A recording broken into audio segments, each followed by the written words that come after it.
ಅನ್ವಯಿಸಿದರೆ ಅಥವಾ ರೆಸೊನೇಟ್ ಆದರೆ ಮಾತ್ರ ತೊಗೊಳ್ಳಿ, ಇಲ್ಲಾಂದರೆ ಬಿಟ್ಬಿಡಿ. ಇದು ಒಂದು ಜನರಲ್ ರೀಡಿಂಗ್ ಮಾತ್ರ ಆಗಿರುತ್ತೆ.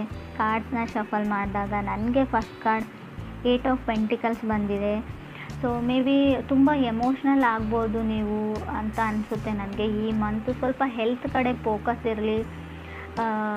ತುಂಬ ಸಣ್ಣ ಪುಟ್ಟ ತೊಂದರೆಗಳಂತ ಹೇಳಲ್ಲ, ಏನಾದರೂ ತಾಗಿಸ್ಕೊಡ್ತೀರಾ, ಬೆರಳುಗಳ ಬಗ್ಗೆ ಹುಷಾರಾಗಿರಿ.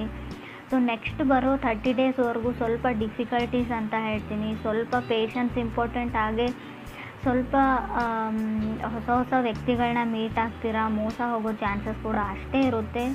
ಸಡನ್ ಡಿಫಿಕಲ್ಟೀಸ್ನ ಕೂಡ ನಾನು ಹೇಳ್ತೀನಿ. 8 of pentacles paying bills and loans ಅಂತ ಹೇಳುತ್ತೆ. 9 to 5 ವರ್ಕ್, ಓವರ್ ವರ್ಕ್ ನಿಮ್ಮದು, ನಿಮ್ಮ ಪಾರ್ಟ್ನರ್ದು. ಚಾಲೆಂಜಸ್ ಇಂಪ್ರೂವ್ ಆಗುತ್ತೆ, ಸ್ವಲ್ಪ ನೀವು ಬ್ಯಾಲೆನ್ಸ್ನ ನೋಡ್ತೀರಾ. ಸೆಕೆಂಡ್ ಕಾರ್ಡ್ ನನಗೆ 8 ಆಫ್ ವಾಂಡ್ಸ್ ಬಂದಿದೆ. ತುಂಬ ಕಾನ್ಸಂಟ್ರೇಷನ್ ಅಗತ್ಯ ಇದೆ ರಿಲೇಷನ್ಶಿಪ್ ಬಗ್ಗೆ ಮತ್ತು ನೀವು ಮಾಡೋ ಕೆಲಸದ ಬಗ್ಗೆ ಅಂತ ಕೂಡ 8 ಆಫ್ ವಾಂಡ್ಸ್ ಹೇಳ್ತಾ ಇದೆ. ಸೊ ಥರ್ಡ್ ಕಾರ್ಡ್ ನನಗೆ ನೈಟ್ ಆಫ್ ವಾಂಡ್ಸ್ ಬಂದಿದೆ. ತುಂಬ ಹಾರ್ಡ್ ವರ್ಕಿಂಗ್ ಇದ್ದೀರಾ. ನಾನು ಆಗಲೇ ಹೇಳಿದೆ, ಸ್ಯಾಟರ್ನ್ ಇದ್ದಾನೆ ಅಂದರೆ ಹಾರ್ಡ್ ವರ್ಕ್ ನೀವು ಮಾಡಲೇಬೇಕು. ಸೊ ಕೆಲವರು ಈ ಚಾಲೆಂಜಸ್ಸಿಂದ ಹೊರಗಡೆ ಹೋದ್ರಾಯ್ತು ಅನ್ನೋ ಪ್ಲ್ಯಾನಲ್ಲಿದ್ದೀರಾ, ಬಟ್ ಅದು ಹಾಗಾಗೋದಿಲ್ಲ. ನೀವು ಅದನ್ನೆಲ್ಲ ಕ್ಲಿಯರ್ ಮಾಡೇ ನೀವು ಲೈಫ್ ಇರೋದೇ ಹಾಗೆ, ಏನೂ ಮಾಡೋಕ್ಕಾಗೋದಿಲ್ಲ. ಬಟ್ ಇಲ್ಲಿ ಕೆಲವರು ತುಂಬ ಲೇಝಿ ಇದ್ದೀರಾ. ನೀವು ಕನೆಕ್ಟ್ ಆಗಿರೋ ಪರ್ಸನ್ನು, ಅದ್ರ ಕಡೆ ಕೂಡ ಗಮನ ಕೊಡಿ. ಸ್ವಲ್ಪ ಆ್ಯಕ್ಟಿವ್ ಆಗಿರಿ, ಜಿಮ್ಗೆ ಹೋಗಿ, ವ್ಯಾಯಾಮ ಮಾಡಿ, ಜಾಗಿಂಗ್ ಮಾಡಿ, ಫಿಟ್ನೆಸ್ ಫ್ರೀಕ್ ಆಗಿರಿ ಅಂತ ಕಾರ್ಡ್ ಹೇಳುತ್ತೆ. ಫೋರ್ತ್ ಕಾರ್ಡ್ ನನಗೆ ಏಸ್ ಆಫ್ ವಾಂಡ್ಸ್ ಬಂದಿದೆ.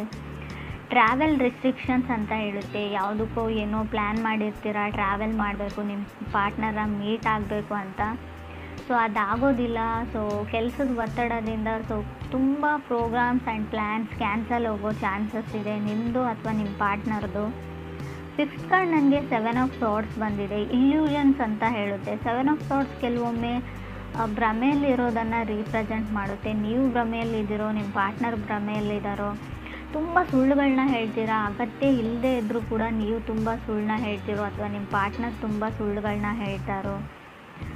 ಸೊ ರೆಡ್ ಫ್ಲ್ಯಾಗ್ ಅಂತ ಹೇಳುತ್ತೆ. ನಿಮಗೇನೋ ತುಂಬ ಫೀಲಿಂಗ್ಸ್ ಇದೆ, ಡೇಟ್ ಮಾಡಬೇಕು, ಅವ್ರನ್ನ ಮೀಟ್ ಆಗಬೇಕು, ಅವ್ರನ್ನ ನೋಡಬೇಕು, ಅವ್ರ ಜೊತೆ ಫೀಲಿಂಗ್ಸ್ನ ಶೇರ್ ಮಾಡ್ಕೊಳ್ಬೇಕು ಅಂತ.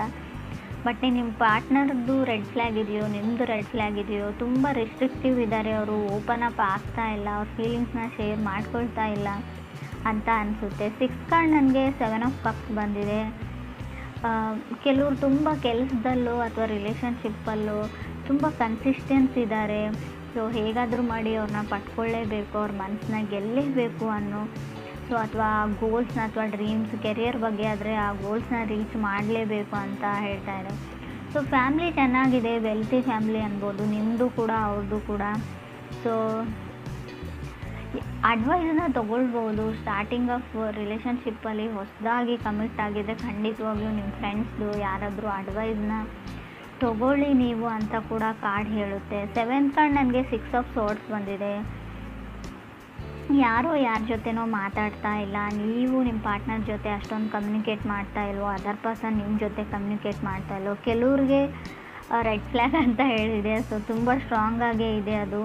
ನೀವು ಅವ್ರನ್ನ ಬ್ಲಾಕ್ ಮಾಡಿದಿರೋ, ಅವ್ರು ನಿಮ್ಮನ್ನು ಬ್ಲಾಕ್ ಮಾಡಿದಿರೋ. ಮೈಂಡ್ ಗೇಮ್ಸ್ ಅಂತ ಹೇಳ್ಬೋದು. ಸೊ ಮೈಂಡ್ ಗೇಮ್ಸ್ ಕೂಡ ಕಾಣ್ತಾ ಇದೆ. ಕೆಲವರಿಗೆ ಮಾತ್ರ ಫ್ರೆಂಡ್ಸ್, ಎಲ್ರಿಗೂ ಅಲ್ಲ. 8th ಕಾರ್ಡ್ ನನಗೆ ನೈಟ್ ಆಫ್ ಪೆಂಟಿಕಲ್ಸ್ ಬಂದಿದೆ. ಸೊ ಅವ್ರ ಕಡೆಯಿಂದ ಅವ್ರು ಮೂವ್ ಮಾಡೋದನ್ನು ಸ್ಟಾಪ್ ಮಾಡಿರ್ಬೋದು, ಅವ್ರ ಎಫರ್ಟ್ನ ಸ್ಟಾಪ್ ಮಾಡಿರ್ಬೋದು. ಮುಂಚಿನ ಥರ ಅವ್ರ ಮೆಸೇಜಸ್ನ ಮಾಡಲ್ಲ, ಕಾಲ್ನ ಮಾಡಲ್ಲ.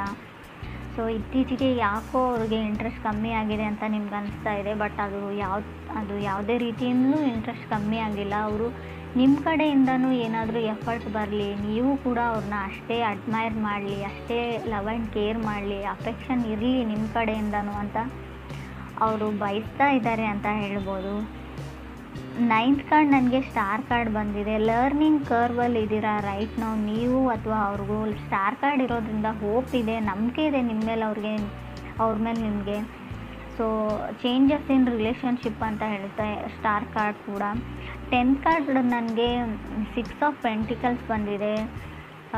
ಕೆಲವರು ಇತ್ತೀಚೆಗೆ ಕೆಲಸ ಸಿಕ್ಕಿದೆಯೋ, ಕೆರಿಯರ್ ಸೆಟಲ್ ಆಗಿದ್ದೀರೋ, ಇತ್ತೀಚೆಗೆ ಮನೆಯಲ್ಲಿ ಫ್ಯಾಮಿಲಿ ಮೆಂಬರ್ಸ್ ನಿಮಗೆ ಜವಾಬ್ದಾರಿ ಕೊಟ್ಟಿದ್ದಾರೋ.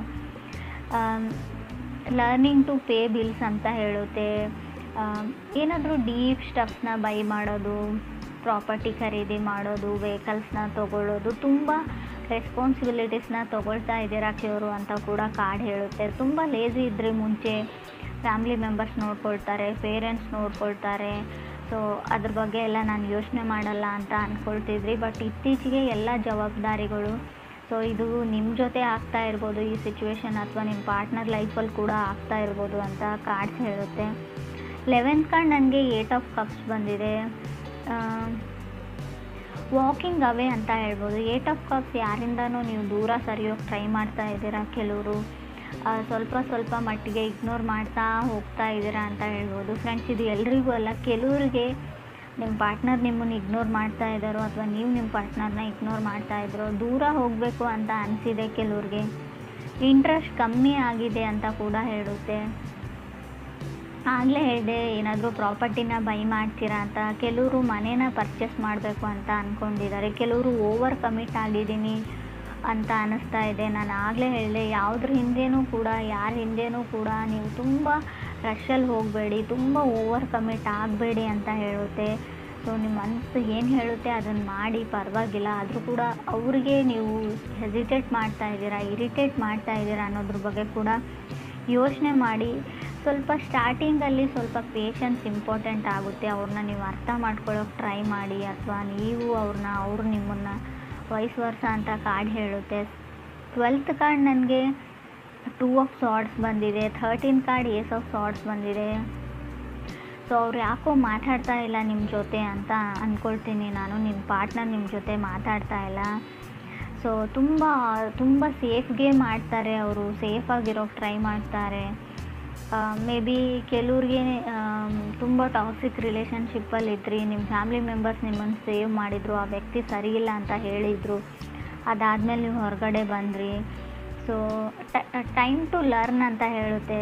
ಕಲಿಯೋದಕ್ಕೆ ತುಂಬ ಇದೆ ಕೆಲವ್ರಿಗೆ ಲೈಫಲ್ಲಿ, ಅದನ್ನು ಕಲಿಯೋದಕ್ಕೆ ಟ್ರೈ ಮಾಡಿ, ಲೈಫ್ ಲೆಸನ್ಸ್ನ ಕಲೀರಿ ಅಂತ ಹೇಳುತ್ತೆ. ಇನ್ನೂ ತುಂಬ ಟೈಮ್ ಇದೆ ನಿಮಗೆ.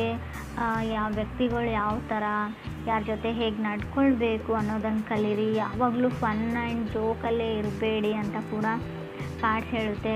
ಕೆಲವೊಮ್ಮೆ ನೀವು ಮಾಡೋ ಜೋಕು ಕೆಲವ್ರಿಗೆ ತುಂಬ ಹಾರ್ಟ್ ಆಗಿದೆ ಅಂತ ಕೂಡ ಹೇಳುತ್ತೆ. 6 ಆಫ್ ಪೆಂಟಿಕಲ್ಸ್ ಮತ್ತು 8 ಆಫ್ ಕಪ್ಸ್ ಇರೋದ್ರಿಂದ ಸೊ ನೀವು ಜೋಕ್ ಅಂತ ಮಾಡ್ತೀರಾ, ಬಟ್ ಏನೋ ಯಾರಿಗೋ ಹರ್ಟ್ ಮಾಡಿದ್ದೀರಾ, ಇದರಿಂದ ಅವ್ರು ಶಟ್ ಡೌನ್ ಆಗಿದ್ದಾರೆ, ಕಮ್ಯುನಿಕೇಟ್ ಮಾಡ್ತಾ ಇಲ್ಲ, ನಿಮ್ಮ ಜೊತೆ ಮಾತಾಡ್ತಾ ಇಲ್ಲ, ಇತ್ತೀಚೆಗೆ ಯಾಕೋ ಇಗ್ನೋರ್ ಮಾಡ್ತಾ ಇದ್ದಾರೆ. ರಿಜೆಕ್ಟೆಡ್ ಫೀಲಿಂಗಲ್ಲಿ ನೀವಿದ್ದೀರೋ, ನಿಮ್ಮ ಪಾರ್ಟ್ನರ್ ಇದ್ದೀರೋ, ತುಂಬ ಏನೋ ಮೊದಲಿನ ಥರ ಇಲ್ಲ, ತುಂಬ ಚೇಂಜಸ್ನ ನೋಡ್ತಾ ಇದ್ದೀನಿ, ಸ್ವಲ್ಪ ಚೇಂಜ್ ಆಗ್ತಾ ಇದ್ದಾರೆ ನನ್ನ ಪಾರ್ಟ್ನರ್ ಅಂತ ಅನ್ನಿಸ್ತಾ ಇದೆ ನಿಮಗೆ. ಇದರಿಂದ ಟ್ರಿಗರ್ ಆಗ್ತಾ ಇದ್ದೀರಾ, ಇಬ್ಬರಲ್ಲೊಬ್ಬರು ಹರ್ಟ್ ಆಗ್ತಾ ಇದೆ ನಿಮಗೆಲ್ಲೋ ಒಂದು ಕಡೆ. ಬಟ್ ನೀವು ಅದನ್ನು ಓಪನ್ ಆಗಿ ಅವ್ರ ಜೊತೆ ಡಿಸ್ಕಸ್ ಮಾಡಿಲ್ಲ. ಸೊ ಅದನ್ನು ಕೇಳಿಬಿಡಿ, ಅವ್ರಿಗೆ ಏನು ಪ್ರಾಬ್ಲಮ್ಮು, ಏನು ನಡೀತಾ ಇದೆ ಅಂತ. ಸೊ ಒಂದು ಸಲ ಕ್ಲಿಯರ್ ಮಾಡಿಕೊಂಡು, ಸೊ ಅದರಿಂದ ಅವ್ರಿಗಿಷ್ಟ ಇಲ್ಲ ಅಂದರೆ ಅದರಿಂದ ಹೊರಗಡೆ ಬನ್ನಿ ಅಂತಲೇ ನಾನು ಹೇಳ್ತೀನಿ. ಸೊ ಬೀಯಿಂಗ್ ಹ್ಯಾಪಿ ಅಂತ ಅನಿಸುತ್ತೆ, ಖುಷಿಯಾಗಿದ್ದೀರಾ. ಬಟ್ ಚಾಲೆಂಜಸ್ ಸ್ವಲ್ಪ ಜಾಸ್ತಿ ಇದೆ ಫೆಬ್ರವರಿಯಲ್ಲಿ ಕಟಕ್ ರಾಶಿಯವ್ರಿಗೆ. ಚಾಲೆಂಜಸ್ ಅಂದರೆ ತುಂಬ ಕಷ್ಟಗಳು ಬರ್ತವೆ ಅಂತ ಅಲ್ಲ, ಸ್ವಲ್ಪ ಬ್ಯುಸಿಯಾಗಿರ್ತೀರ, ತುಂಬ ಕೆಲಸಗಳಿರ್ತವೆ, ಓಡಾಟ ಇರುತ್ತೆ, ಶಾಪಿಂಗ್ ಇರುತ್ತೆ, ಪರ್ಚೇಸ್ ಇರುತ್ತೆ, ಕೆಲವು ಜವಾಬ್ದಾರಿಗಳಿರುತ್ತೆ, ಪೂಜೆ ಇರುತ್ತೆ. ಸೊ ಮನೆಗೆ ನೆಂಟರು ಬರ್ಬೋದು, ತುಂಬ ಅಂದರೆ ತುಂಬ ಟ್ರಾವೆಲಿಂಗ್ ಕೂಡ ಇರುತ್ತೆ. ಆಲ್ರೆಡಿ ಕೆಲವರು ಟ್ರಾವೆಲಿಂಗ್ನ ಮುಗಿಸ್ಕೊಂಡು ಬಂದಿರ್ಬೋದು. ಕೆಲವ್ರಿಗೆ ಬಹಳ ಬೇಗ ಈ ಡಿಫಿಕಲ್ಟೀಸ್ ಎಂಡ್ ಆಗುತ್ತೆ, ಕೆಲವ್ರಿಗೆ ಮಂತ್ ಕೊನೆಯಲ್ಲಿ ಕೂಡ ಎಂಡ್ ಆಗ್ಬೋದು ಡಿಫಿಕಲ್ಟೀಸ್. ಬಟ್ ಯೋಚನೆ ಮಾಡೋ ಅಗತ್ಯ ಇಲ್ಲ, ಸ್ವಲ್ಪ ಹೆಲ್ತ್ ಕಡೆ ಜಾಸ್ತಿನ ಗಮನ ಕೊಡಿ ನೀವು ಅಂತ ಹೇಳ್ಬೋದು. ಸಡನ್ನಾಗಿ ಕೋಲ್ಡ್ ಆಗ್ಬೋದು, ಸಡನ್ನಾಗಿ ವೆದರ್ ಚೇಂಜ್ ಆಗೋದ್ರಿಂದ, ಟ್ರಾವೆಲ್ ಮಾಡಿ ಬೇರೆ ಊರು ಅಥವಾ ಸಿಟಿಗೆ ಹೋಗೋದ್ರಿಂದ ಸಡನ್ ಹೆಲ್ತ್ ಇಶ್ಯೂಸ್ ಬರ್ಬೋದು. ನಡೆಯುವಾಗಲೂ ಅಥವಾ ಶೂಸ್ ಅಥವಾ ಏನಾದರೂ ಇದ್ರೂ ಕೂಡ ಸ್ವಲ್ಪ ಚೆನ್ನಾಗಿರೋ ಶೂಸ್ನ ಹಾಕ್ಕೊಂಡಿರಿ ಅಂತ ನಾನು ಹೇಳ್ತೀನಿ. ಬೆರಳುಗಳ ಬಗ್ಗೆ ಸ್ವಲ್ಪ ಕೇರ್ಫುಲ್ ಆಗಿರಿ. ಕೊನೆಯದಾಗಿ ಹೇಳೋದಾದ್ರೂ ನಾನು ಅದನ್ನೇ ಹೇಳ್ತೀನಿ.